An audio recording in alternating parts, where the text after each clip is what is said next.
All right, guys, we're talking about the Boston Massacre, March 5th, 1770. And this whole thing stems from protesting the Townshend Acts, which we talked about last video. The British posted two regiments outside the Customs House in Boston, and they were meant to keep the peace. During protest, they had rock filled snowballs thrown at them, more like ice balls. And of course, like what normally happens in tense moments, and someone does something violent, all H word broke loose, and of course, shots were fired and people died. So, American journalists would say things like 10 bloody backs attacked 60 Americans in a massacre, when in fact only 11 citizens were actually killed. Ironically, the first victim of the Boston Massacre was Crispus Attucks. And it's ironic because I'm going to show you his picture in a minute, and he was the first American killed. The irony is coming, so be ready for that. Um, John Adams was actually one of the men, the colonists who actually defended the British that did this massacre in Boston. He believed that everyone deserved good representation. The British were released after their hand was basically branded. So instead of a slap on the wrist, they got a brand on the hand. Was this justice? We don't know, but basically everything kind of returned to normal after that. Trade increased after the Boston Massacre. And so things went back to status quo. It's going to be up to some of the founding fathers to sort of rekindle that spirit of independence and get people really seeing what's going on here that's going to lead to revolution. So the Townshend Acts were repealed, except for the duty on tea, and this was just kept basically to save face for the British. Okay, Boston Massacre. Here's a very famous picture. It's credited with to Paul Revere, and so on and so forth. Okay, here's the ironic part about Crispus Attucks. He's the first American killed. Do you see the irony? Okay, he's the first American killed, and he happens to be black. So the ironic part about the Boston Massacre. John Adams, he's going to play a major role in not only founding American and our Constitution and all those things, but he's also going to have a very important role here in the road to the revolution. Okay, he's the cousin of Sam Adams, both important men during this revolutionary time. Okay, Samuel Adams was considered the penman of the revolution. He established committees of correspondence, and his job really was to spread propaganda. He sent letters to 80 towns in the colonies. Those colonies exchanged those letters among each other, and so every town was constantly getting new news of the road to independence and of British intolerant acts and how the British were putting down the colonists and so on and so forth. So he started this around 1772. And again, Samuel Adams is credited with really spreading the spirit of the resistance. Picture of Sam Adams and his grave. So we talk about the Gaspee incident, 1772. It was a British customs ship, and it was very successful at catching smugglers. When it ran aground off the coast of Rhode Island, the American colonists saw the ship and recognized it for what it was, and decided to dress up as Indians, tell all the sailors on board this British customs ship to get off, and they burned the ship. So you're going to see a few other ships here and a few other acts of protest by the American colonists. The Boston Tea Party, I'm sure you've heard of it before, is in 1773, December 16th of 1773. And some interesting facts about this. You've heard the story of, American colonists dressing up as Indians. They dressed up as Mohawk Indians. They smashed about 342 chests of tea. And what's important about that tea is who it belonged to. It belonged to the British East India Company. We talked about this earlier. This is one of the largest companies in the world. It was a joint stock company in England, and it was a corrupt company. It was in debt, but this loss would cost Great Britain to lose taxes and lose money. And another thing to think about here is this company was so big that it's almost like the banks in today's day and age. We hear the term "too big to fail." So it was very, very much supported by the government, even though it was in debt and it was corrupt.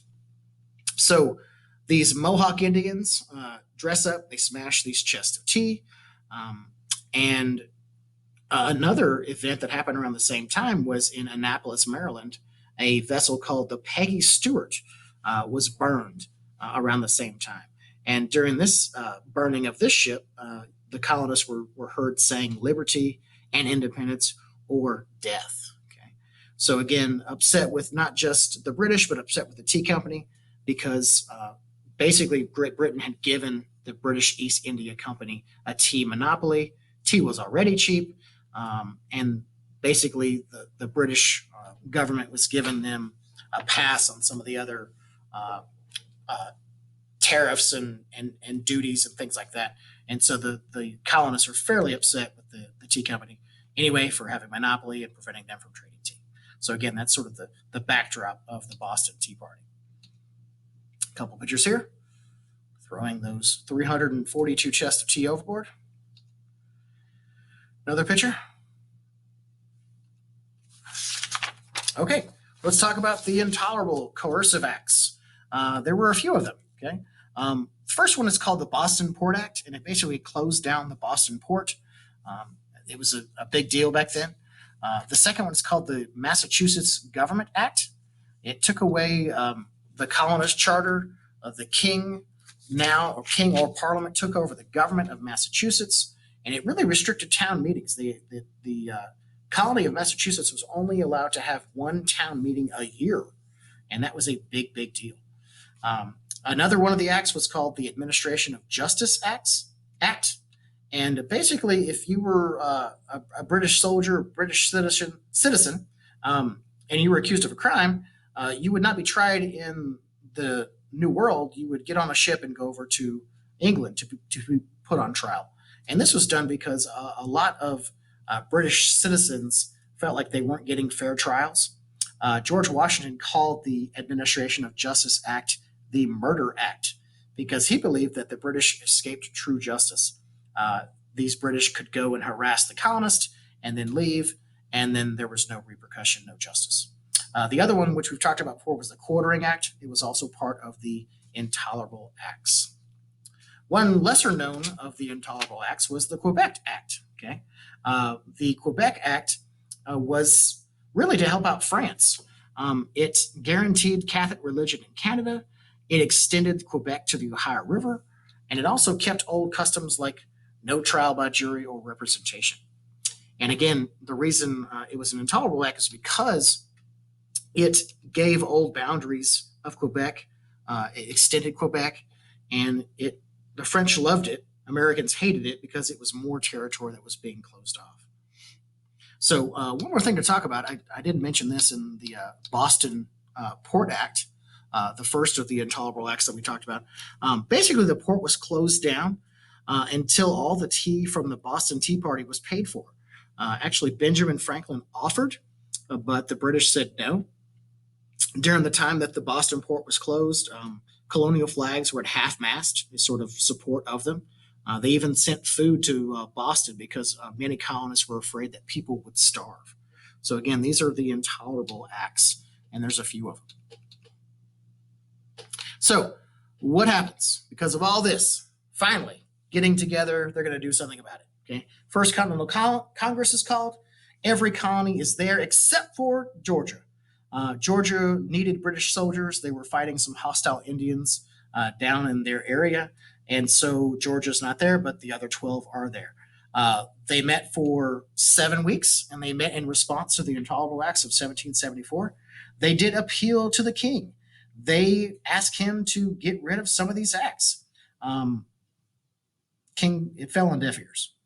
They formed what they call the Association. We're going to put that in quotations, the Association. And the purpose of the association was a complete boycott on imports and exports of all British goods.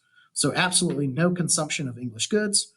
And the leaders of this association, of the 12 colonies, they basically had an agreement. If anybody violated this particular agreement in the association, they were to be tarred and feathered. So the First Continental Congress, we've got some founding fathers in here. John Adams is one of the primary leaders. The leader, well, not as well known, was a man named Peyton Randolph. He was the president of this particular Continental Congress. So some other important facts to know about